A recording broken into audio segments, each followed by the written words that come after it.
अवधूत चिंतन श्री गुरुदेव दत्त. श्री स्वामी समर्थ. स्वामी भक्तांनी कुठल्याही नकारात्मक घटनेत अडकू नये म्हणून स्वामी महाराज सतत प्रेरणा देतात. आणि ते प्रेरणा देण्याचे एक छोटंसं माध्यम म्हणजे हे स्वामी संदेश असतात. आजचे स्वामी संदेश सांगण्यापूर्वी प्रत्येक स्वामी भक्तासाठी हा संदेश आहे. लक्षपूर्वक ऐका. आनंदी जीवन जगण्यासाठी त्या मार्गावरील मुख्य अडथळा म्हणजे भावनाग्रस्त होणे किंवा नकारात्मक भावना अंगीकारणे.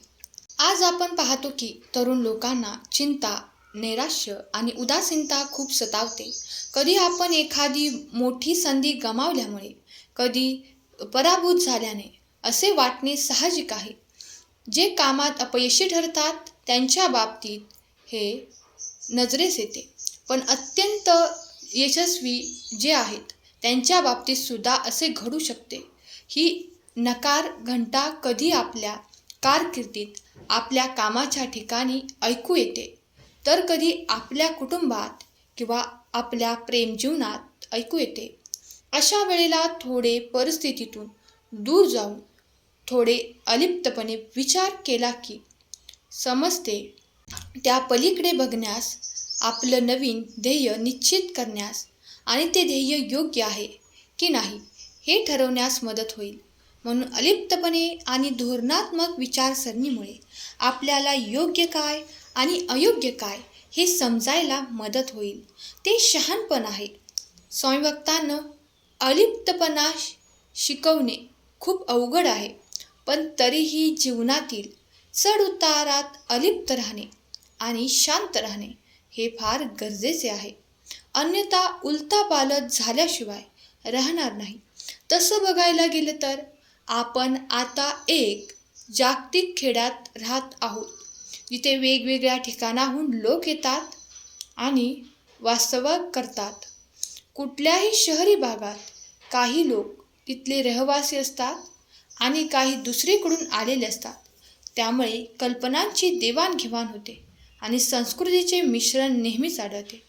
आणि त्यामुळे सर्व प्रकारचे साम्राज्य वाढतात. पण कुठल्या परिस्थितीत योग्य आणि कुठल्या अयोग्य या गोंधळातून मार्ग काढण्यासाठी मूल्यांवर आधारित, तत्वांवर आधारित परिस्थिती निर्माण करून, जिथे सार्वत्रिक मूल्यांवर सहमती देते, जिथे जीवनाचा सूर उपयोगी ठरतो, गवसतो, आपल्या बोलण्यामध्ये आणि कृतीमध्ये जेव्हा साधारणता असते, त्याचबरोबर सकारात्मक भावनांचा वापर आणि नकारात्मक भावनांचा अभाव असतो, तेव्हा मनाची शांती आणि आनंदाची स्थिती निर्माण होते.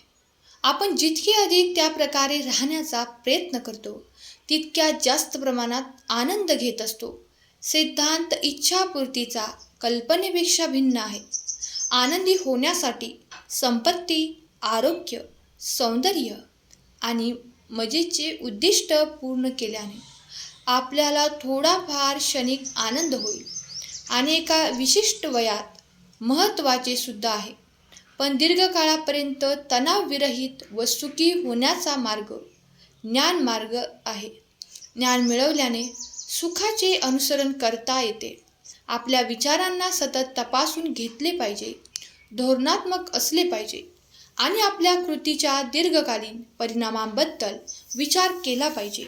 उदाहरणच द्यायचं झालं तर, आपल्या स्वप्नातील कार विकत घेतल्यामुळे जर बरेच वर्षे दिवाळखोरीत राहावे लागणार असेल तर ते कार विकत घेण्याला काहीच किंमत राहणार नाही. त्याचप्रमाणे एखादी उच्च पगाराची नोकरी स्वीकारली, पण त्यासाठी लागणारी मेहनत किंवा परिश्रम करण्याची आणि गरज पडल्यास प्रवास करून कामाच्या ठिकाणी पोहोचण्याची जी आवश्यकता असेल, ती जर केली नाही तर तशी नोकरी घेणे हे योग्य संधी असू शकत नाही.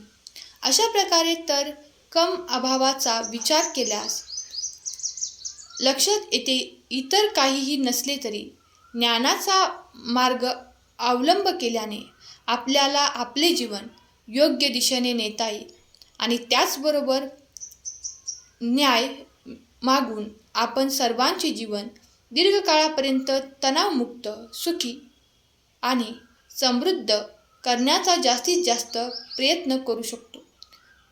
दिगंबरा दिगंबरा. स्वामी भक्तांनो, आनंद हा बाहेर नसून आपल्यात आहे. आपले घर एक शांत राहणीमानासाठी योग्य वातावरण तयार करणे गरजेचे आहे. महत्त्वाचे, ज्याप्रमाणे नदीचे निर्मळ पाणी शांत आणि सौंदर्याची भावना देते, त्याचप्रमाणे आरामदायी जीवन म्हणजे आपल्या दैनंदिन अस्तित्वाच्या विविध पैलूंमध्ये सुसंवाद शोधणे आणि राहण्याच्या जागेचे नियोजन करणे. आपले नातेसंबंध जोपासणे आणि आरोग्याला प्राधान्य देण्यापासून ते आर्थिक व्यवस्थापनापर्यंत आराम अनेक मार्गाने प्रकट होऊ शकतो.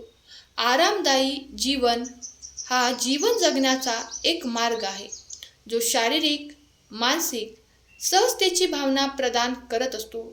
प्रत्येकजण प्रेरणादायी जीवन जगत असतो, प्रेरणादायी जीवनाची अपेक्षा करतो, पण याचा अर्थ प्रत्येकासाठी वेगळा असू शकतो. काहींसाठी आरामदायी जीवन जगणे आणि त्यांना हवे ते सर्व खरेदी करणे, इतरांसाठी ते किंमत टॅक्ससह येत नसलेल्या गोष्टींमधून येते आणि त्यांच्या प्रियजनांसोबत राहणे, मनशांती मिळवणे, चांगले आरोग्य आणि चांगले जेवण यासारख्या साध्या आनंदात आहेत. जीवनात हवे ते साध्य करणे हे एक वैयक्तिक ध्येय आहे. आरामदायी जीवन जगण्यासाठी आपण ज्या ठिकाणी राहतो त्या ठिकाणाला रूप देणारे संतुलित आणि नयनरम्य जीवनशैली व अधिक आरामदायी जीवनशैली मार्गदर्शन देत असते. काही मिनिटे आवश्यक असतात, ते आपण जोपासले पाहिजेत. आपण आयुष्यात बाहेर सुख न शोधता आपल्यातच सुख शोधायला पाहिजे. आपल्या आहाराकडे लक्ष देणे, आपल्या आरोग्याकडे लक्ष देणे हे जास्त महत्त्वाचे आहे. लक्षात ठेवा, आपल्या भौतिक वातावरणाशी संबंधित नाही, हे आपले जीवन आपल्याशी संबंधित आहे.